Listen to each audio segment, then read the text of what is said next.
Like the new ones, the pros and all those die off from the heat. The heat kills them.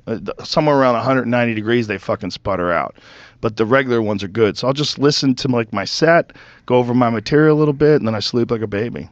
That's nice. I have an infrared sauna too. I use it all the time. So those are supposed to be really good to work out in. Like a lot of people do stuff in an infrared sauna. Like You'd have to have such a big. I'd have to have such a big fucking infrared sauna. They make them like that. I know, but it's fucking pain. Yeah. And who has the fucking space to put? Right. You know. Yeah.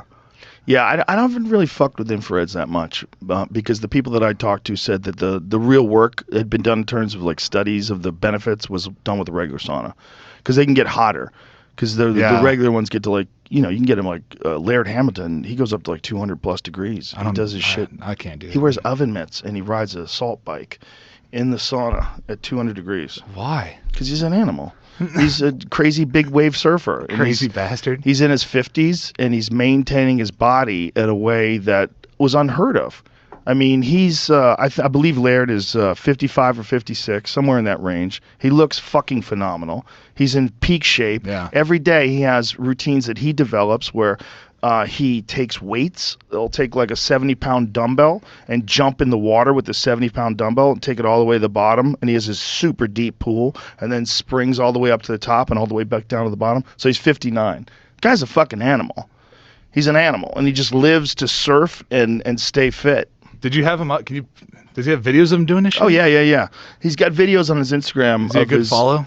Oh, he's a great follow. Yeah. And he's just like the calmest, most chill, like focused guy. Like he's one of those people you're around him. You're like, oh yeah, of course you're a world record holder, big wave surfer type individual. Oh, look at this guy. And that probably feels so good to go back and roll. That's when I'm the strongest. That's when I feel the best for training. I have routines in the patterns more than just the actual activities. It varies just on the time of the year and also my physical state. It could be Monday, Wednesday, Fridays in the pool, and then Tuesday, Thursday, Saturdays on the land. I mean, in season, out of season, there's a lot of variety within the training, which is what keeps it interesting for me. So I don't really have a real set thing. I'm not a bodybuilder or in a program where I'm just doing a certain, which kind of leads to some gains and some falls, but it's part of what it takes to kind of be ready to do what I want to do. Functional training. Yeah. And, he's developed all these different routines. And they have a website, too. He has a website that's dedicated just specifically to these pool workouts and all these different things that he does. But I think that here's the other thing. People put too much emphasis. They're like, I don't want to go to the gym because I don't know what to do. It's like, dude, you don't even have to go to the gym. You can get a workout in your bedroom. Well, I follow so many people on Instagram that do like daily workouts. You could do just what they do. It's not hard to do, and there's a lot of bodyweight stuff that's available online too. And do the kind of training for like the shit you do in life, right? Like so me, I do a lot of. I put my pack on with 90 pounds in it, and I'll just fucking ruck. I'll just get on the fucking treadmill for 30 minutes and ruck on an incline, and just fucking put I'll throw a podcast in or something so I could kind of zone out. And then like next thing I know, I fucking went, 3 miles. Right. It's like, oh fuck, I went 3 miles already. Okay, cool. And then I jump off and do something else, but I like that, like, I think that it's the same with the cold tub, right? So if you did it in the morning, your brain is already like, okay, I've gotten through this. Yeah. So I can get through whatever the fuck else comes at me. So you would do all this and then you would show up at work on the radio station, and is that when you realize like Adderall helps? Because then I started taking more. So I started taking more because I was like, I need more Adderall at this time of the day. Juiced up for the show. To like be fucking psychological, like mentally available. Right. Basically, because like I would be sitting there and my co-host would be talking, like we're sitting like this, and he'd be talking to me and I'd just be like, and he'd be like, hello, and I'm like, oh shit, sorry. And he's like, the fuck are you thinking about? And I'm like, dude, I'm just all kind. You wouldn't even I was thinking about like what it would look like if I threw you through that fucking window. Like, that's what I was thinking. Like stupid dumb shit like that, right? Like it's so silly, Yeah. And he's like, my wife was like, hey, I think you need to fucking maybe take a little more Adderall in the afternoon. She's like, you sound like a fucking psychopath. And I was like, all right.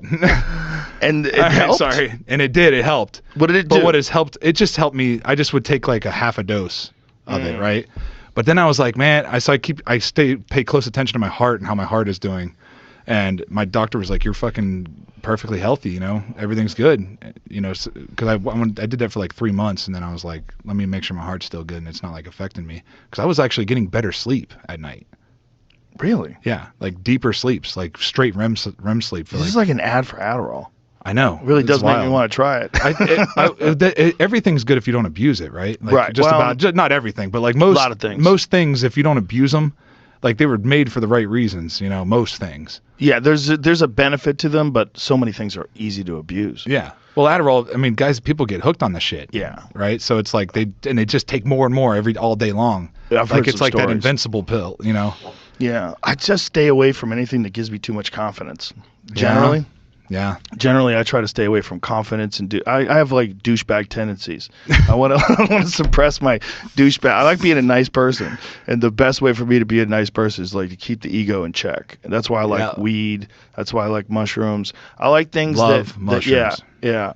I like things that just settle me down and keep me in a good zone, a good space. Yeah. Put out good energy. You know. It's like you know, my wife was, what did she refer? It'll come to me. I can't remember what the fuck it was that I was even thinking about just now. But she was mentioning something to me about. I know what it was now. So she calls my alter ego Chad. Chad's the bad guy. Chad's the bad guy. So like if I'm gonna drink alcohol, it's tequila, because